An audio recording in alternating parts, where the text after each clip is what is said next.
Hello, everyone, and welcome to a Pints with Jack Skype session.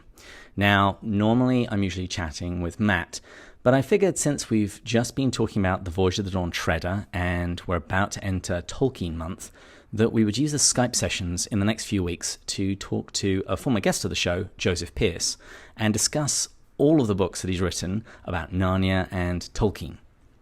And just in case you've forgotten a little bit of background about Joseph, he appeared on this show in Season 2, Episode 10, where we were talking about his book, C.S. Lewis and the Catholic Church. Joseph is the director of book publishing at the Augustine Institute. He's the editor of the St. Austin Review, and he's series editor of the Ignatius Critical Editions. And you can listen to him every week on his Faith and Culture podcast, as well as on his website, jpearce.co. And he's the author of a ridiculous number of books, which includes his own autobiography, Race with the Devil, My Journey from Racial Hatred to Rational Love, a book about G.K. Chesterton called Wisdom and Innocence. He's written about Oscar Wilde, and many, many books about Lewis and Tolkien, which we're going to be discussing over the coming weeks. So, Joseph, welcome to the Pints with Jack Skype sessions. It's good to be back, and I wish we could have a real pint together, but virtual reality will have to do. I'll compensate somehow. And I'm just drinking water, I'm afraid, because I'm going out for dinner in a couple of hours, and I want to be able to drive home, and I want to be able to drink at the dinner. So I'm afraid it's just water. I don't even claim it's vodka or gin. It's just water. So let's kick off this session. Matt and I, we've just finished talking about The Voyage of the Dawn Treader, both the book and the movie, since we tackle a different Narnian book each session, each season.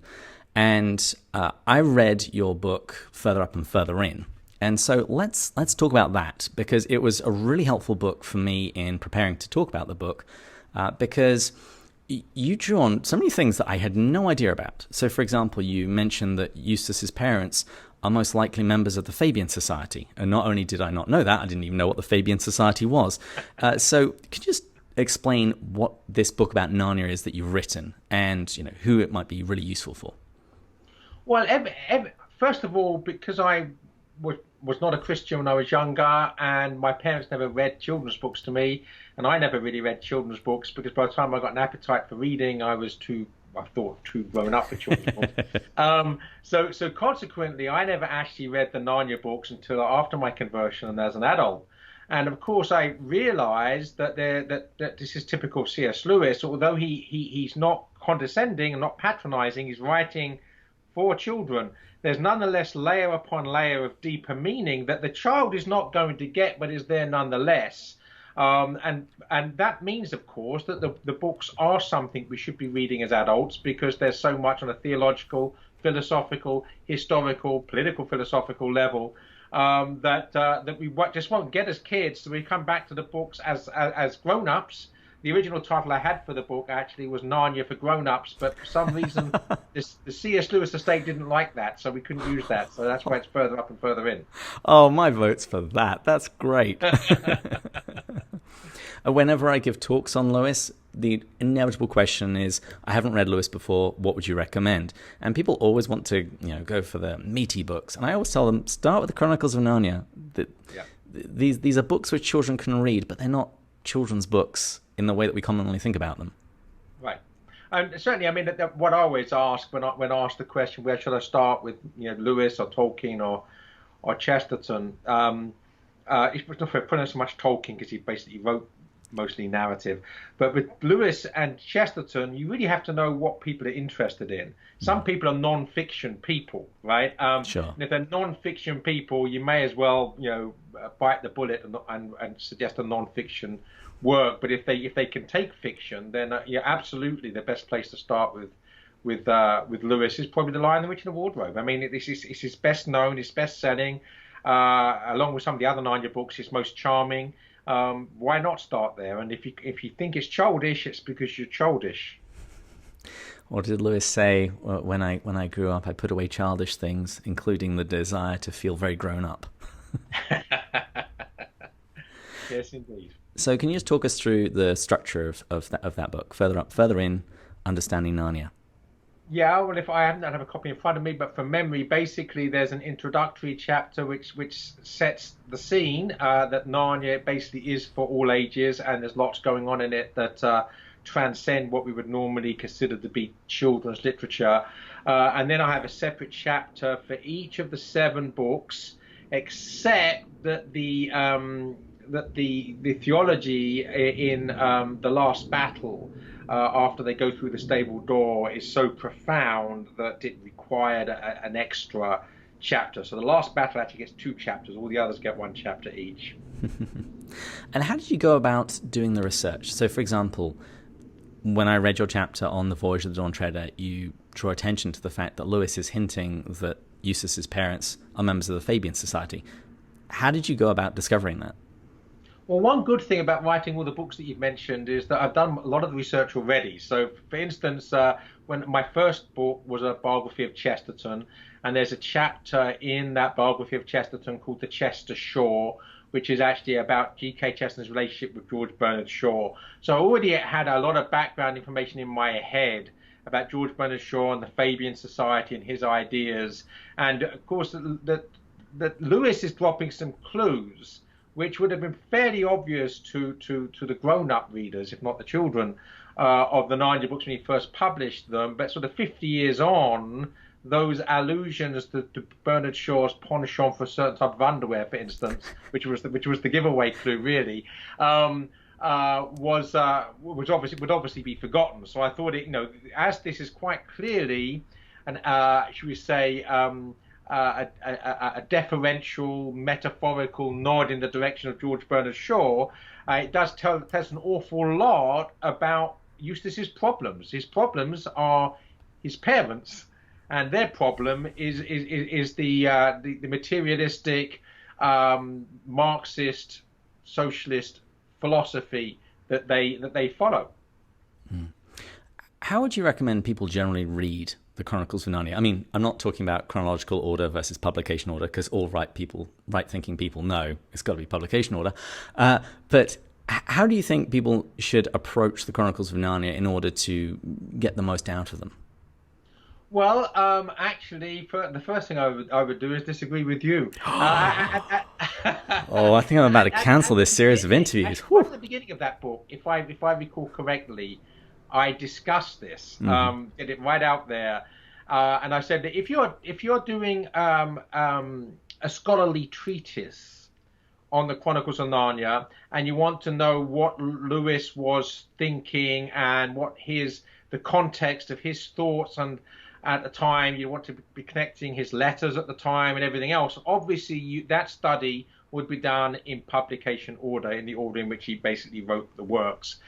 If, however, you want to enter the story as story, then the way that I do it is quirky, and I'm quite happy to be quirky. I do actually believe that you should start with The Lion, the Witch, and the Wardrobe, because going through the wardrobe is the means by which we as readers are meant to enter Narnia. Mm-hmm. But after that, I think we need to follow Alpha and Omega, and other Genesis to Revelations. And so so basically, the Magician's Nephew is the creation of Narnia, and the last battle is the apocalypse. I mean, it seems to me that as a story, you enter through the wardrobe and then you take it up chronologically. So we obviously have to agree to differ. Well, at least you agree that The Lion, the Witch, and the Wardrobe should be first. So I don't think you're going to be wholly lost. Oh, good. Purgatory and not hell, then, yeah? Yes. It'll just take a while. I'll pray for you. But back to my question, though. Okay, so we'll at least agree that you've got to read The Lion, the Witch, and the Wardrobe first. How should you actually approach the book? Should you be going in looking for other layers of meaning? Should you just enjoy it as a story? What would you suggest? Well, there are 3 ways of reading, basically, any literary text. One is subjective, one is objective, and the other is recreational. So obviously, if you're going to do a recreational reading, just reading purely for fun, that's absolutely fine. But then don't pontificate on a level that your effort does not warrant. Mm-hmm. So an objective reading is to try to see a work as far as possible through the eyes of the author. In other words, to try to get outside of yourself. In order to have a knowledge of anything, we have to escape the egocentrism of ourselves and engage with the other. And the most authoritative other when we're reading a book is the authoritative power of the author, the authorial authority. So really, I would suggest, and the subjective reading is just basically trying to read it on a scholarly level, but basically taking all your prejudices and all your pride and prejudice, put it all in the mix, and make the work what you want it to be, which is not what it is. That's what relativists do with reality. They live in a fantasy world because they're not prepared to engage with the real world. So we want to read objectively. Obviously, we can read recreation. I'm not saying we shouldn't do that, but my book was designed for people that want to go a bit deeper than purely reading for fun, and to see what sort of things is Lewis doing with this text, because there's all sorts of exciting things which we read recreationally we may well miss. And it's not the end of the world if we've enjoyed reading them, but hey, if you've got all this extra wealth there, why not go back and discover it? Excellent. Well, then let's just wrap up by you sharing, which is your favorite Narnian book? Probably The Last Battle, because I just love the eschatological theology in the final 30 or so pages. I think one of the most astonishing things about C.S. Lewis is the way that he can take some of the most complex and esoteric and mystical aspects of theology, such as eschatology, and give us an exciting story. So we're not put off by reading, we're not bogged down in theory, but somehow or other, just in dialogue, we get these insights into some of the deepest meanings about eternity, our place in time and eternity, our destiny beyond time. All of those things in a children's book, it really, to me, signifies the genius of C.S. Lewis, and that's why The Last Battle got 2 chapters and all the others only got 1. Yeah, I'm really looking forward to being able to read that on the podcast, but since we're only doing a book per season, it'll be several years before we finally get there. Just to wrap up, would you mind telling people where they can get the book, where they can find out more about you? Yeah, well, I try to avoid mentioning Amazon, although I've just done it. Apart from other reasons, there's all sorts of reasons we should consider avoiding Amazon. From the perspective of a writer, the Amazon screws the publishers so much that I effectively get 3% of the cover price instead of 10% if you order from Amazon. So I'm getting not much.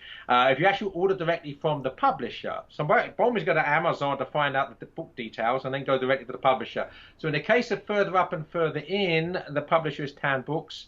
And if you go to tanbooks.com, you should be able to search within that website for the book itself. Wonderful. And for finding out more details about yourself and your website? Yeah, my personal website is jpearce.co. Lots of exciting things on there. And if you check out the Inner Sanctum, which is the subscriber section, we've got 3 podcasts, separate podcasts a week on there, and other posts. So it's worth checking out. Wonderful stuff. Well, Joseph, thank you. We will be back next week when we'll be discussing your book on Tolkien, Man and Myth. We'll see you guys then. Thank you very much. God bless you. Cheers. Cheers.